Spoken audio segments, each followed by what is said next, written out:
Leave It to Beaver, a hallmark of 1950s television, introduced us to the charmingly mischievous character Whitey Whitney, brought to life by the one and only Stanley Fafara. Remember that iconic episode, The Haunted House? Whitey's playful antics, alongside Beaver, captured the quintessential essence of childhood innocent fun. But what happened to Stanley Fafara after the cameras stopped rolling? Facts First presents, dead at 53, Leave It to Beaver actor Stanley Fafara couldn't afford a gravestone. Early childhood.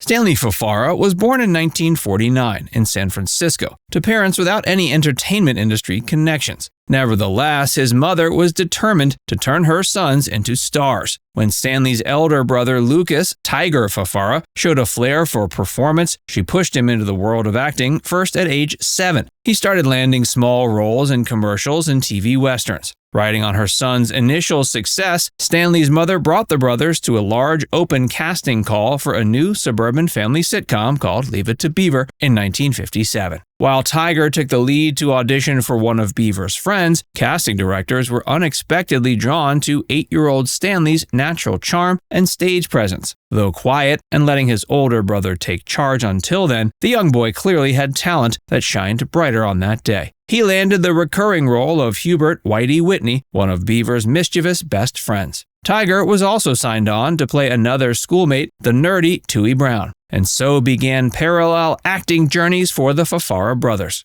Stanley's childhood combined two exciting worlds. When not filming, he attended public schools near his suburban LA home. But the structure and rules that governed typical 1950s boyhoods for his peers did not always apply on chaotic TV and movie sets. Surrounded by adult directors, producers, cameramen, and so on, Stanley grew up faster than his classmates. While perhaps stressful for some kids, most child stars get a thrill out of their unusual lifestyles. The opportunity to play make-believe combined with time off from school is extremely stimulating. Stanley took to acting easily and with great aplomb through nearly 6 continuous years on Leave It to Beaver.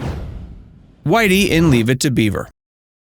From 1957 through 63, Stanley charmed American audiences as Hubert Whitey Whitney on Leave It to Beaver. Set in suburban Renwood, the show provided amusing and heartwarming glimpses into 1950s middle-class family life through the eyes of curious Beaver and his neighborhood gang of friends. Stanley's Whitey was a prominent member of this group with his blonde hair, cheerful disposition, and bent towards harmless mischief. Episode plots often involved Beaver and Whitey's schoolboy adventures and misadventures, joining the school football team, starting a stand-up comedy act, earning money to buy a toy boat, and so forth. Whitey pulled Beaver into crazy schemes, acted as his partner in crime for various hijinks, much to the exasperation of family members like Ward Cleaver, Beaver's strict but patient father, and even teachers. But Beaver could always count on kind-hearted Whitey to support him even when they ended up in trouble together. Through it all, Stanley delivered a scene-stealing, subtle comedic performance that earned Whitey a special place as one of America's favorite TV sons. Besides the main family show storylines, the producers created a rich world of friends and neighborhood characters. This included Stanley's own brother, Tiger, playing the shy, bespectacled Tooey Brown, one of older brother Wally's friends. For about 3 years, the Fafara brothers got to act alongside each other, bringing to life 2 iconic boys in this nostalgic 1950s universe centered around Beaver's slow journey growing up. It was great fun for 2 normal brothers plunged rather unexpectedly into regular acting roles at a young age. Leave It to Beaver ended in 1963 after a successful 6-year run and 234 episodes. The show left an indelible mark on American pop culture and ushered Jerry Mathers and Stanley Fafara into national stardom as archetypes of innocence, warmth, and humor against the backdrop of post-war suburban America.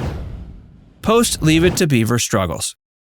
The end of the show signaled major upheaval for lead child actors Jerry Mathers and Stanley Fafara. At just 14, their lives had revolved around the show for many years. Now in their early teens, both boys struggled without the show's structure and attention. Stanley attended North Hollywood High School after the show ended, but could not adjust easily to the regular school system after years on studio sets shaped by TV production rules. He yearned for his Leave It to Beaver days and associated fame perks. Unable to find substantial acting roles after age 14, Stanley felt the industry had discarded him. He began drinking heavily, moved briefly with popular band Paul Revere and the Raiders, and began using recreational drugs. Lacking parental support to steady life after stardom ended, he floundered through his mid-teen years, unable to replicate his early acting success. Like his co-star Jerry, who also suffered adjustment troubles, Stanley had not built skills to transition into regular adulthood. This lack of counseling for washed-up child celebrities during that era amplified struggles. He clung unsuccessfully to Hollywood fame remnants before his family urged a move to his sister's home in Jamaica. But Stanley continued substance abuse and could not sustain real-world jobs like painting. The former child star who had supported his family through his steady acting checks 5 years back was now aimless and addicted at barely 20 years old.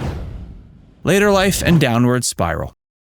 Returning to LA in 1972, after years adrift, his life deteriorated steadily into a tragic sequence of addiction, petty crime, incarceration, and homelessness. He got married briefly in 1972, but it ended in divorce soon after. Unable to resurrect his acting career, Stanley resorted to dealing drugs as a means of income, still chasing the high life fame once afforded. Throughout the 70s, he developed severe alcoholism and other substance dependencies, once confessing to a reporter that addiction troubles began as early as age 14, right after Leave It to Beaver ended. Despite growing up in a suburban middle-class comfort through steady earnings, the former child star was penniless and directionless just over a decade after his hit show ended. By the early 80s, his addiction troubles culminated in arrests for multiple pharmacy burglaries to fuel his narcotic needs. His parents bailed him after the 7th offense, but Stanley was sentenced to a year in prison following another burglary. Life didn't improve much after serving his sentence. He went back and forth between brief periods of employment like construction or restaurant work and returning inevitably to familiar vices. He relocated to Portland with a girlfriend in the mid-80s, only finding temp jobs between emerging himself in the drug underworld again. Heroin addiction, with attendant physical decline, followed through the late 80s and 90s.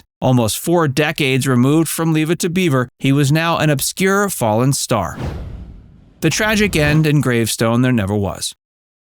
After years of turmoil, he experienced a late-life epiphany in '95 and worked to conquer his substance abuse issues. He sought help at a Portland addiction recovery house, achieving sobriety for the first time in decades. He also reconnected with his daughter Tanya, an infant granddaughter. But it was revealed Stanley had contracted Hep C during his heroin-addled years, which gradually deteriorated his health. He spent his final sober days quietly in a subsidized single-occupancy apartment in downtown Portland. On September 20th, 2003, he passed away suddenly from complications during hernia surgery, coincidentally on his 54th birthday. In a tragic turn of events, the struggling actor couldn't afford a simple headstone after his death. Attendees of the small funeral passed around collection plates to cover the cost. Now it's time to hear from you. What's your favorite memory of Stanley Fafara? Let us know in the comment section below.